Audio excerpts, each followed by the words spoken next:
Hey everybody, it's Angela coming back from Communing with Cards. I mentioned on my last one that I do want to do a video on playing cards. My collection of them, which isn't huge, thank goodness, and also how I use them and some interesting little things I've learned about using them. So this is the third attempt I've actually made at recording this. I keep having technical difficulties, so hopefully this one will go a little bit better. So starting out, I have three pretty traditional decks. Not a ton special about them, but I do like them. So the very first one it's actually a Harry Potter deck. I got this one from Theory 11. The box is really pretty. And if you buy this, if you are interested in a Harry Potter deck and you go there, you can actually choose the house, the Hogwarts house, and that will affect the color of the box and the color of the backs. I chose Slytherin because from kind of an esoteric point of view, I like the symbol of the snake. I'm sure you guys may have noticed my snake ring before. So I did get the Slytherin version. Although if I went to Hogwarts, I think I'd probably be in Ravenclaw. But anyway, there's not too much that's awful special about these cards. They're pretty standard poker cards, playing cards. The court cards, though, do have faces of characters from Harry Potter. So you've got Dumbledore. Can't remember her name. He whose name we do not speak. Neville. That's not Neville. That was Malfoy. I'm sorry. Malfoy, Neville, Harry, Hermione, Luna, Ron. And then the Jokers are Dobby and Hagrid. I think those are so cute. And Dobby has his sock.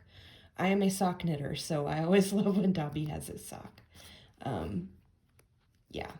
So, pretty basic, but I love the Dobby is free Joker. So that's traditional deck number one. Traditional deck number two is I opened these boxes so poorly, you guys. I'm so sorry. The High Victorian, it's also from Theory 11. And it also has the really pretty green box with the gold stamping. I really love it. These are great quality decks too, you guys. They're like they're poker-sized decks, so that size is great for my tiny little child hands. And it's really slippery, lovely card stock, which I love a slippery deck. There's not much special about this one, honestly, to be honest. They're pretty standard. You do get some Jokers. The aces have pretty designs. The Jokers have pretty designs. The court cards don't have faces, but they do tell you very clearly what they are. So this one, tells you it's the King of Spades, the Queen of Diamonds. I really should have my glasses on, but I don't. So it's very, very basic again, but fun. I like it. Next up is the third basic one. This one is the Hudson, New York one, also from Theory 11. Another beautiful, beautiful box. This one, again, not a whole lot going on here. The court cards are very basic, right? I mean, that's what you would expect to see in a playing card deck for the court cards. The Jokers, though, are what I liked on this one. So, and they're both the same. But you can see it's the images of a guy sitting on the ground. He's holding two birds and he's like spitting into the air to give water to the two birds. He almost looks like a strange little human fountain. And I liked this just because something about it reminded me of the Ace of Cups. So this is probably, of the traditional decks that I have, this one's probably the one I grabbed the most. And I really don't know why. But yeah, fun times. So those were the traditional ones. Now we'll get into some slightly non-traditional ones that have little special features. Let's start with, I think I showed this one once before. Yeah, on my card community video. This is by Uzi. It is the circular pagan playing cards. Gorgeous luxury box. I love that. And they're circular. Pretty backs. Very similar to Uzi decks. Right? I love these. Let me separate some of this. So overall, the court cards and the aces have figures on them that are from the Pagan Otherworlds tarot deck, which I love. It's my spirit deck, my soul deck. Other than that, I keep flipping the court cards here, but other than that, there's really nothing too, you know, revolutionary about these. They're pretty cool, but I love them. Like, I've used this deck in a lot of readings, you know, combined with tarot and oracle, and I absolutely love them. What makes this one special? So, oh, you also have 2 Joker cards. They include the images from the Pagan Otherworlds tarot deck of Death and the Devil. The other interesting thing about this, you have 2 other groups of cards. You've got the Moon Phases cards, which is are also included in the Pagan Otherworlds tarot, and a sun. And then you also have these planetary cards, which are really cool. These are not in the Pagan Otherworlds tarot, but I've had these come up in some readings, and they're really cool. There's no kind of book. The deck doesn't come with any kind of a book, so I'll get into, after I go through the decks that I'm going to show, I'll go into some general ways on how I read playing cards with tarot. But yeah, that Circular Pagan Playing Cards by Usi. Love, love, love, love. Next up, I think a lot of you have probably seen this one kind of roaming around on YouTube. It's the Royal Mischief Transformation Playing Cards by Nick Valenza. Or I'm not Nick. Patrick Valenza. I don't know why I said Nick. Anyway, I think he's the guy that did the Deviant Moon Tarot decks. I don't have any of those, which is interesting. But anyway, these are just hilarious. I have no idea. I haven't really used them. I don't know how they're really going to work into my practice, but they're funny. They look like they might be interesting, and they might find their way into a practice somewhere. They do have illustrations on every single card with some cheeky little phrases. So this one, for example, it's a 3 of spades, and let me see if I can get that. Meanies in bikinis. That's just hilarious. This one is the 4 of hearts. Butterflies played in her hair.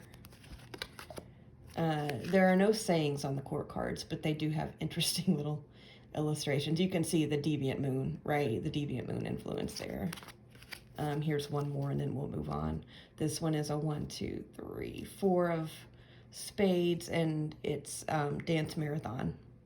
So I don't really see any correlation between these images and kind of what they're portraying to match up with anything in the tarot, but they're just funny. Let's look at one more just because. 3 of clubs, beastly ballerinas. I really should have on my glasses. I apologize. These are just funny. I haven't used them. I don't know how they're going to fit into a practice, but they're cute to sit on the shelf. That's pretty much what they do right now, but that's okay. Up next, Cod's Almanac Playing Cards. This is volume 6. It's in the purple box. There are several of these. I think this might, I think there are either 6 or 7. I could be wrong. I got these from playingcards.com, I think. Pretty purple design on the back. Come in the purple box. It's the purple edition, 6. Oh, you can also get all of the Cod's Almanac versions, either gilded or non-gilded. I don't know why I chose the gilded. I don't know if I was paying attention when I placed the order. They're much less expensive if you get the non-gilded version. So let me show you a little bit. This deck is interesting. So kind of similar to the Royal Mischief, you can see every card is illustrated. Like, there really aren't any pips in it, even though it's a playing card deck. And the suits are worked into the image. So this one you can see is the 10 of hearts. And you can see the hearts are like the little berries or fruits or whatever in that garden. And that's kind of cute, right?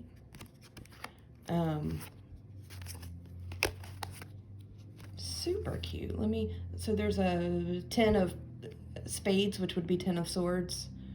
And you can see how the spades there are worked into the windows on that building.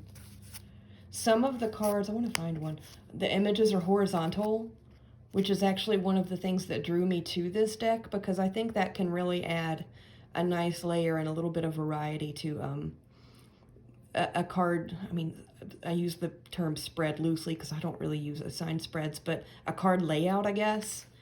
I really like that these have some horizontal images. And there are more. Oh, the two jokers, they're not titled as jokers, but they're two figures that look ill or injured.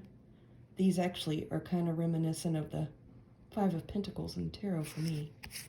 But anyway, let me see if I can find a couple more of the horizontals. Yeah, there we go. There's a diamonds card that's horizontal. It's a little town, and you can see the diamonds are worked into the shapes on the buildings and boat and such. So pretty cool. And then there are also, in addition to the two joker, oh, the court cards in this one, I'm sorry, are a little bit more traditional. They each have like a human figure, a single human figure. Pretty cool. And then there were also two month cards added in here. Only two. So this one is November and this one is December. So I wonder if you get the other volumes of this series, the Kata's Almanac, if you end up with all 12 months. I don't know. I might find out one day. Because, you know, I need to collect more cards for no reason. But I actually really like this one. I've used it a couple times already. And I really like the way that it reads. I don't try to associate it or try to match it to the tarot because the images really just don't match up. I just read them numerologically for the most part, along with the suit. But a lot of times I just let the images on these cards kind of speak to me intuitively and almost read them more like an oracle with this specific deck. I really like it though, so I actually might get a couple more of the volumes just to see how they differ, because they're not very expensive. I think they were maybe $12, maybe. I don't know, but I really like them. So won't pay extra for the gilding though next time. Next up I have, this is actually a set of two. These also came from playingcards.com. Cartomancer Poker Deck Archetypal Playing Cards. There's a clarity version and a shadow version. The images on the cards, I'm pretty sure, I haven't gone through them card by card on each one and compared, but I think the images are actually the same. It's just a difference in the background. So let me open the clarity. So the clarity has, the backs are red and white, or red and like a linen off-white color. And then the backgrounds on the actual cards are also that linen tea-stained, kind of antique looking. What I like about these, there is a system to these, and they actually come with guidebooks. So this guidebook goes with the clarity, and this one goes with the shadow, which is really neat. A playing card deck that has a guidebook. I love it. There is a little bit of a structure to these decks. So let me look at my notes over here. The diamonds, which would normally be, which you would think of matching up to the pentacles in the tarot deck, those are associated with the element of earth, which makes sense. But they're also associated with childhood and sensation. The spades, which would match up with swords and tarot, associated with air, that makes sense. Also associated with early adulthood and thinking. Hearts, element of water, obviously, which would be tarot suit of cups, associated with midlife and intuition. And the clubs, fire element, which makes sense because it would be wands and tarot, late adulthood and feeling. That's really interesting. And each one also has like a little keyword. So for example, this, and they all have images too. It's not pip. So this one is the Two of Diamonds, which would be the Two of Pentacles. And the keyword is innocence. Again, I don't really, even though like the elemental association with each one of the suits matches what you would expect in tarot or what you think of in tarot, the images and the keywords don't really match up exactly. So I read this one based on the system described in the guidebook, as well as just kind of an intuitive hit from the imagery and the keyword. So this one is Five of Diamonds, which would be Pentacles, and the keyword is nature. That's fine. King of Diamonds, Chief of Earth. Here's an ace, or if I need my glasses. Four of Clubs, which would be Wands, and the keyword is time. 9 of clubs, Psyche. 7 of hearts, uncertainty. Yeah, maybe see that one with the tarot. But yeah, these are really cool. And I've used this deck. I've used one or the other of these decks. I think both of them a few times. I didn't intend to get both. It was an accident. But yeah, I've used these quite a bit in other readings, and they've been fantastic. I really like these. This one, Jack of Spades, the Herald of Discovery. So yeah, these little keywords on these are great. I really like both of these. I will real quick open up the shadow version just so you can see the difference. So you can see the box is obviously different. So the backs are, instead of being that linen off-white and red, are black and red, and then the background on the images. There's one of the jokers. It's the same as in the clarity. The background is also black. Yeah, it does address in the guidebook, in each one of the guidebooks, why there are 2 editions of it, the shadow and the clarity. So they're really interesting. I highly recommend these. And again, I think they may have been a little bit more than the Kata's Almanac, but I don't remember them being incredibly expensive. So bear with me while I try to keep my space a little bit cleaned up. This is the 3rd time I've attempted this video. And I'm not wearing my glasses, which does not help. Oh, sorry about that.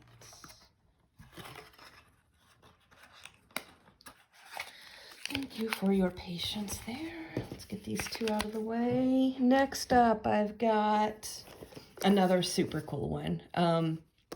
This is Open Portals playing cards, created by James R. Eads. I think a lot of us in the tarot community know of him. He's done a lot of tarot, Oracle, Lenormand, all kinds of good stuff. And yet I don't have anything from him except for this.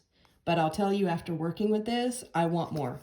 So this is really cool. You open up this box, and inside you have the actual cards in a little tuck box, which is gorgeous gold stamped. And then you actually have 2 little guides. One of them is functions, and they're like the fold out sheets, but they fold back on themselves very well. The first one is kind of a guide to the deck itself. And the second one is instructions to play a multiplayer game, which I'm not going to do, but yeah, very cool. So let's take a look at the actual cards. I love these so much. And they also have a system that I'll give you kind of highlights on. So here are the backs. They're beautiful. You can see a portal. I love these so much. So let's talk about this. Well, let's look at the artwork a little bit. So this is very James R. Eads, if you're familiar. I think some of his tarot decks are called like the Prism. A lot of these are upside down. A lot of them, it doesn't matter. So I apologize. Oh, these are the myth cards, which are the jokers. There are 4 of them in this deck. I'm probably not going to find them all, but like, look at this artwork. It's so pretty.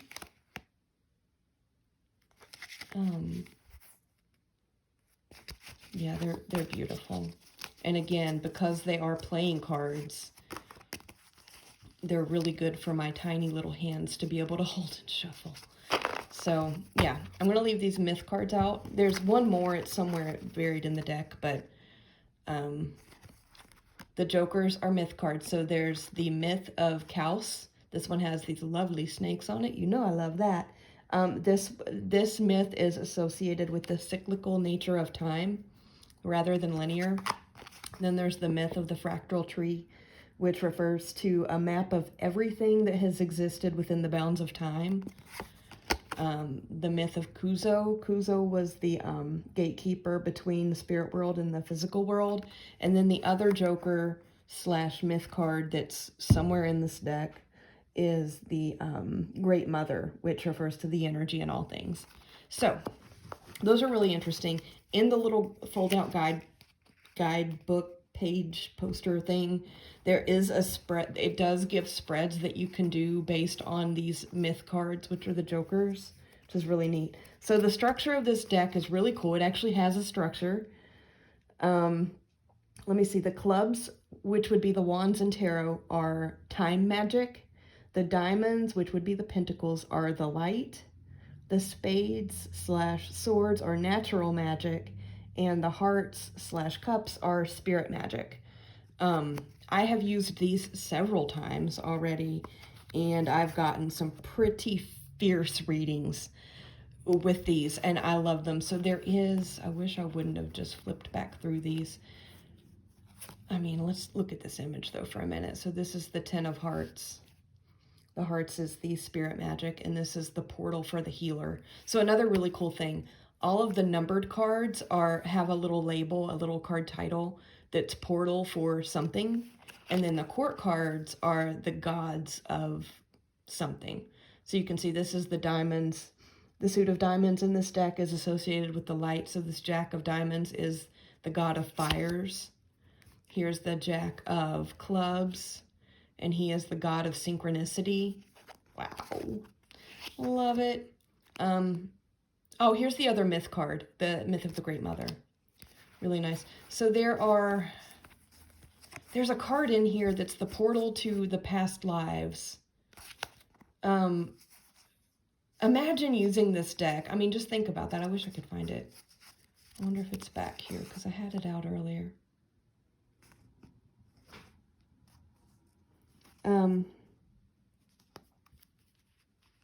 But just imagine, considering, while I'm looking for that card, hopefully I'll find it. Imagine if you were using this for some kind of like, I'm actually going to put that one out. For some kind of like ancestor work. So one thing that kind of always happens to me when I'm doing ancestor work, if I'm not kind of drawn for a specific reason, that's a ramble, but when I do get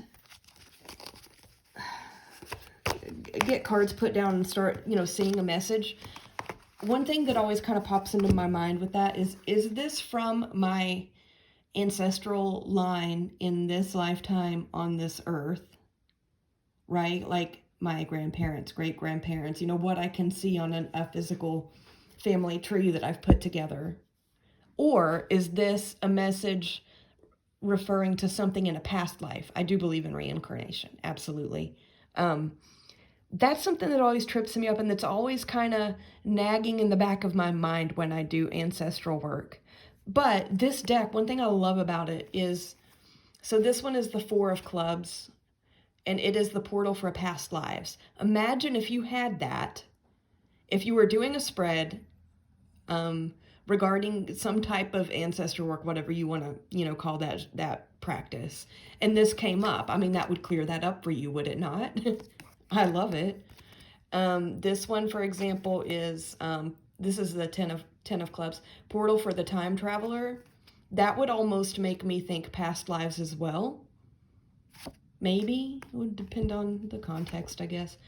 And then this one is portal for the time loop. That would probably also... this one could go a lot of different ways, these last two. This could be like a recurring pattern in an actual ancestral line in this lifetime. Or, anyway, I'm digressing. But yeah, this is a fantastic deck. It makes me definitely want to get more decks from James R. Eads, his Tarot, Lenormand, Oracle, whatever. Because I'm in awe of this one, and it has already been... It's already been pretty fierce in my practice. So that's that one. I have one more to share. One more deck to share, and then I want to talk about how I use these a little bit. So this is the one. This is the deck, y'all, that I was waiting to come. It came today. I'm recording this on Sunday. This came in the mail yesterday. This is the Conjure Cards by Jake Richards. I'm very familiar with Jake Richards' work. He has written several books on Appalachian folk magic and superstitions and Appalachian lore, that kind of thing. And pardon me for my accent. I know it's intense, but also I say Appalachian, not Appalachian. Yeah. And I live deep in the heart of the Appalachians, in the belly of it, to be pretty clear. So anywho, the box on this is really cool. This has also popped up on YouTube quite a bit, but I had to have it just because of where I live. My entire lineage before everyone came from Germany, and so on and so forth. The box is really cool. I'm sure it's not wooden, but there's a finish on the actual structure of the box that makes it feel like and look like wood. Anyway, it's fascinating. Then you open it up and it says Secrets of the Old Time Mountain Prophets. Come on. Oh, I live deep in the belly of the mountains, y'all. I was so excited about this one because I just knew, and I mean, look at the inside. It looks like it's torn paper with water stains and God knows what else. I just love this. It does come with a guidebook. It's fantastic. You get 2 Joker cards. One is a cat, one is a dog. If you are familiar with Appalachian folklore and superstition, cats are associated with witches, dogs are associated with the devil. So these 2 cards, this would be witch, this would be devil. Every bit of this, yeah, I totally feel it from listening to my parents and grandparents and neighbors, and this is all very authentic to my area, okay? It is basically a deck of playing cards. They all look hand-drawn. I mean, even the letters and, you know, the numbers and then the little drawings on them, absolutely fantastic. I mean, look at this Jack of Spades. It's a snake in the grass. I could have drawn this with colored pencils. And I love that element of this deck because it feels so authentic. I'm just in love with it, and I've been so eager to get my hands on this deck since I realized it was a thing. I've already done a few spreads with it, even though I just got it yesterday. I say spreads, I don't actually do real formal spreads. I just throw cards down and see what happens. And I've already done that several times. And it's unbelievable and uncanny and creepy and how fierce this thing is. And it has absolutely pulled me back into my ancestral practice. Even before the deck actually came, for some reason I got drawn back into it really heavily the last week or two. And yeah, when this came, I knew, okay, so you can tell I'm excited when I do that weird little giggle. 9 of clubs, you know you got to have a coal miner's pickaxe if you're going to do anything associated with the Appalachians, okay? And my daddy's a retired coal miner, so is my grandpa, and so many generations back were coal miners, actually, in the Appalachians. So yeah, you gotta have that. There's also a card in here somewhere that with a moonshine jug. I love it. I love this so much. If you're not familiar with Jake Richards, I highly recommend his, well, for one thing, I recommend this deck. It is just so fantastic. I also recommend his books. There's one, I think the most recent one I read was called Doctoring the Devil, and it's a book about, that kind of describes Appalachian folklore and superstition, and it has a lot of little stories of legends and tales within the mountains, and it is so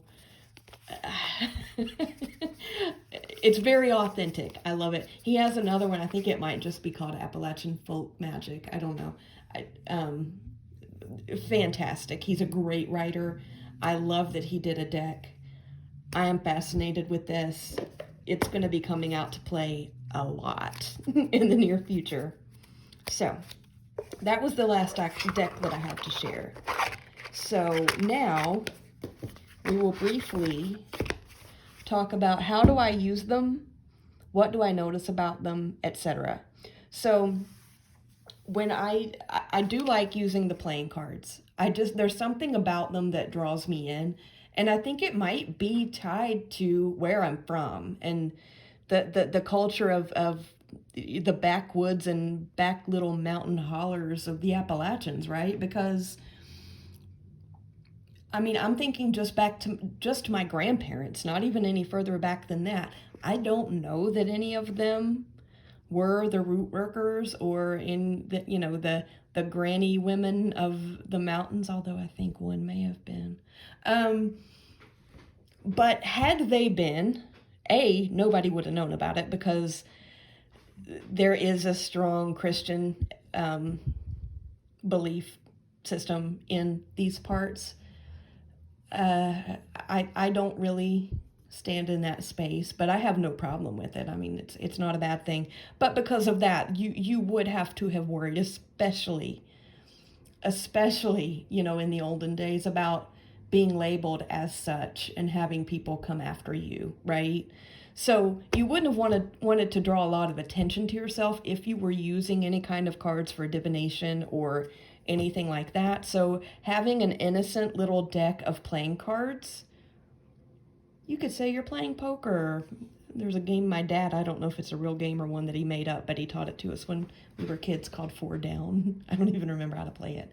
But so that's one reason that I think playing cards are, as a divination system, more popular traditionally. I mean, in this day and age where you can order tarot decks on Amazon, it's a whole different thing, right? But even just one generation back here, we're still very isolated.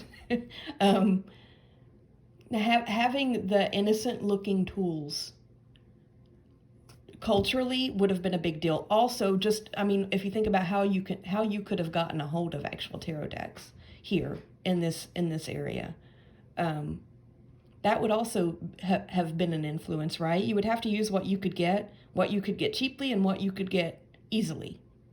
So playing cards would have been the way to go.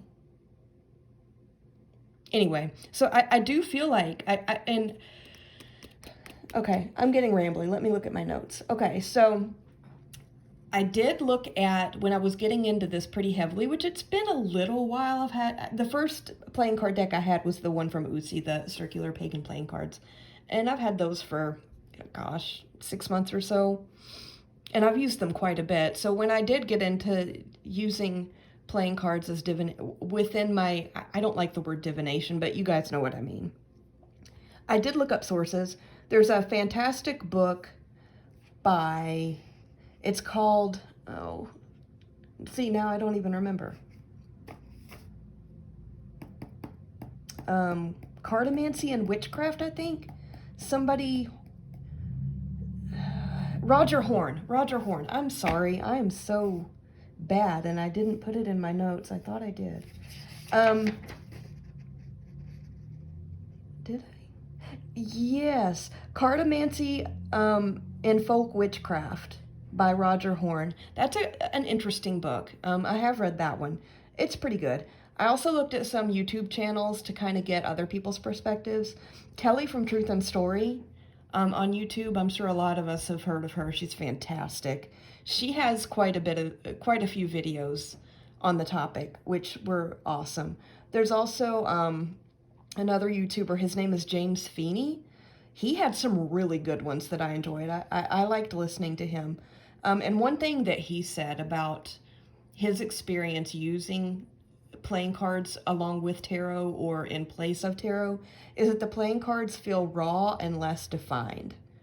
And I thought that was a really, really good way of putting it. They do. I mean, you don't get, I mean, with the exception of some of these, illustrated non-traditional decks that I've been showing, you really don't get a lot of illustrations, right? You get more basic. Let me grab one of these Theory 11 decks so that you can see. But I mean, for the most part, this is what you're getting. So you're going to have to be able to work with this to get a message, right? You're not, with the exception of these, which are newer ones, right? Newer decks, right? You really don't get much imagery. So for that reason, they are more raw and less defined. And he also explained them, James Feeney also explained working with playing cards is feeling very folksy, which I absolutely agree with. And, that kind of goes back to what I was saying about hit the camera, about them being so prevalent in, remote, isolated communities, like, you know, the heart of the Appalachians. I absolutely agree with that. One thing that I have noticed when I'm using them is that they do feel folksy, they do feel raw and undefined, but they feel like they relate very much more to the mundane, to the day-to-day, to the this life here on earth in this lifetime. They don't feel like higher self. They don't feel like, you know, anything deity. They don't feel like anything astrological, anything like that. I don't get that feeling. They feel very down to earth and very here in the present in this time. So I need a sip of tea, guys. I apologize. That's what happens when you ramble. If we're trying to record a video 3 times in a row, throat gets a little dry and scratchy. So I actually like to pull these kinds of cards with alongside tarot, and I've had some incredibly powerful readings that way. I actually had a really intense, a very intense ancestral reading recently. It was with this and with, let me grab tarot deck. I was using that deck, I think. No, I'm sorry, that's a lie.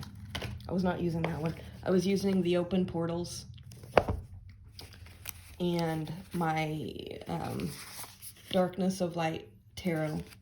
And I didn't intend for it to be like a formal structured spread. I was just throwing cards down, but what I did is I started out at the top of my tarot area, putting down 3 cards from this tarot deck, the Darkness of Light, and then I pulled 3 playing cards, and now that I'm saying that, I don't think it was the Open Portals. I've got a photo of the spread. Anyway, it was one of the playing card decks. It was either Open Portals or Cartomancy. It was before the Conjure cards came in the mail, so I know it wasn't that one. But anyway, and I also had an Oracle card kind of in the middle between the 2 rows, but I got a fierce message that was an ancestral reading. And the way that it worked out, the row at the top, which was the tarot, did feel like kind of overarching theme, kind of a message, or part of the message. And then the cards on the bottom row, which were one or the other of these playing card decks, I don't remember which one, felt like a more specific, this is what happened, this is, it was, in the context of that reading, it was, this is what happened that led to these overarching themes at the top, which in that particular card draw happened to all be major arcana, which was kind of fierce. It was really powerful. It was really, really powerful, and I'm going to be using them a lot that way. So, and I'm also going to be doing another video soon on ancestral work, just because it has been really pulling at me the last couple of weeks, and it's been as intense as the deity work that I talked about a couple videos ago that was taking over my entire practice. Now I feel like ancestral work is coming in and doing the same thing, and shadow work, and that's, yeah, I'm going to be doing some stuff on that too. But anyway, so that's kind of how I've been using them. But then, you know, just some basic concepts on using playing cards for any kind of a divination, and again, I don't really like that term, but I can't think of a better one, practice, is that when you're using, if you're using one of the more basic, let's say all you have is this, you don't have any of these fancier ones with more information, but let's say you're just using this kind of a deck that literally is just numbers and suits, right? You would associate, let me see, the hearts would be cups, the clubs would be wands, spades would be swords, and diamonds would be pentacles. So you could read it that way elementally, and then the numbers you could read numerologically. There are a lot of different concepts in how to read cards numerologically. I will let you come up with your own, whichever one you probably already use.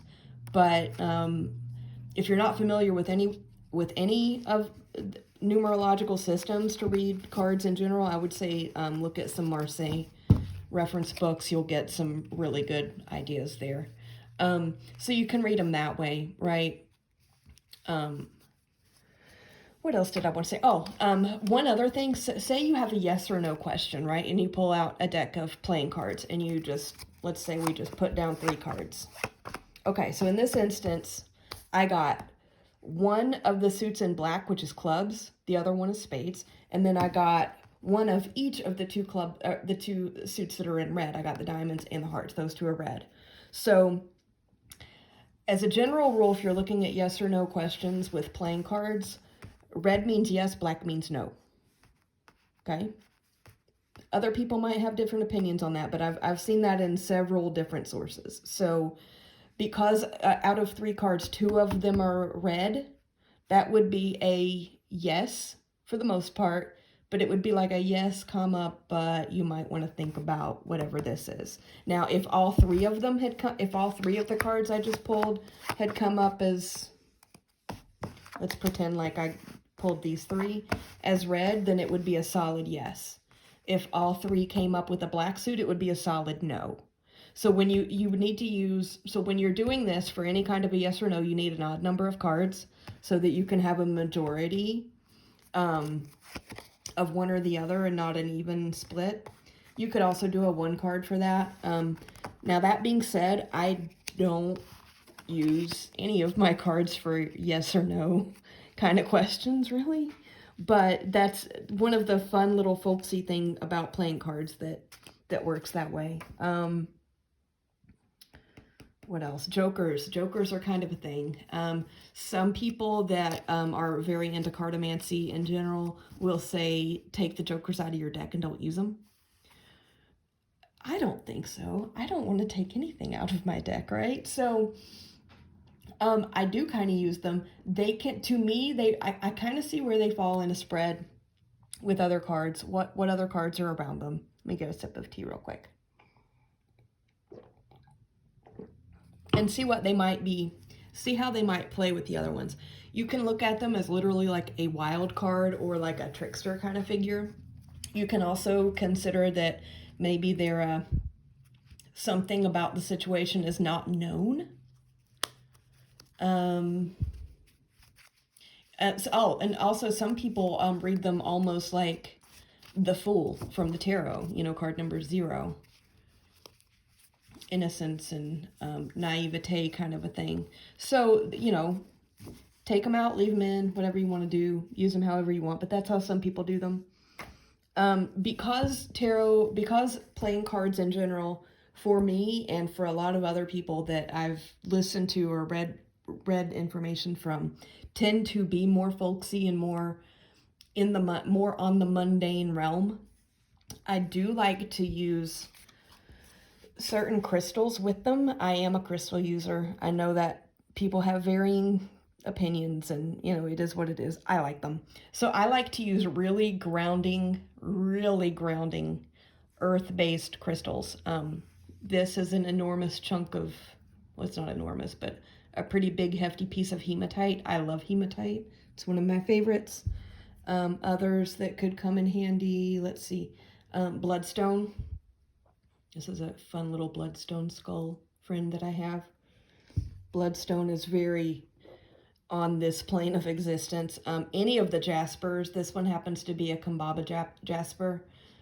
I love it. I feel like Kambaba jasper to me feels like anchoring you to the past. That's kind of the feeling I get from it. I wish I could phrase that a little bit better and clearer, but so Kambaba jasper to me feels like if you wanted to do ancestral work specifically or past life work, this one kind of pulls you back to roots, but not different than how hematite, for example, pulls you down to the earth and keeps you grounded. This one pulls you back to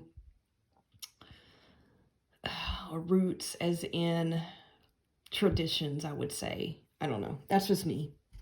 Another one I like to work with is goethite. This is a rainbow goethite. This stone feels very feral to me. But anyway, that could just, I like it. Any of your root chakra grounding stones, you know, obsidian, black tourmaline, smoky chords to a point, anything, whatever. I like having those around when I am working with playing cards because I feel like it just gives it a little extra anchor down to the earth, to the mundane, where I'm working with these. So, I hope this was useful. I'm feeling very passionate about playing card divination, playing cards in general lately. I'm just checking over my notes real quick to see if there was anything else I wanted to say. I think that was it. Anywho, so thank you for listening to me ramble and my third take of trying to make this video. I am going to be doing some more here coming up soon. I'm going to have a pretty in-depth, hopefully not as rambly video on ancestor work. And I'm actually going to show, I'm going to recreate some of the spreads that I've gotten recently that left me shivering and tingling and just all kinds of discombobulated. And I'm going to try and work my way through those spreads and exactly what they meant and where they came from by talking through it, because that really does help me with interpretation sometimes. And then also just to get some feedback if anybody sees any nuances in the spreads that I didn't. And then I'm also going to be doing a video on shadow work because I've been really pulled into that recently, which I never thought, I didn't expect. But I have a whole shadow work toolkit that I'm going to go through. So again, thank you for listening to me ramble. Have a good rest of your weekend if you're watching this anytime soon. If not, have a great day, and I'll chat with you again soon. Bye-bye.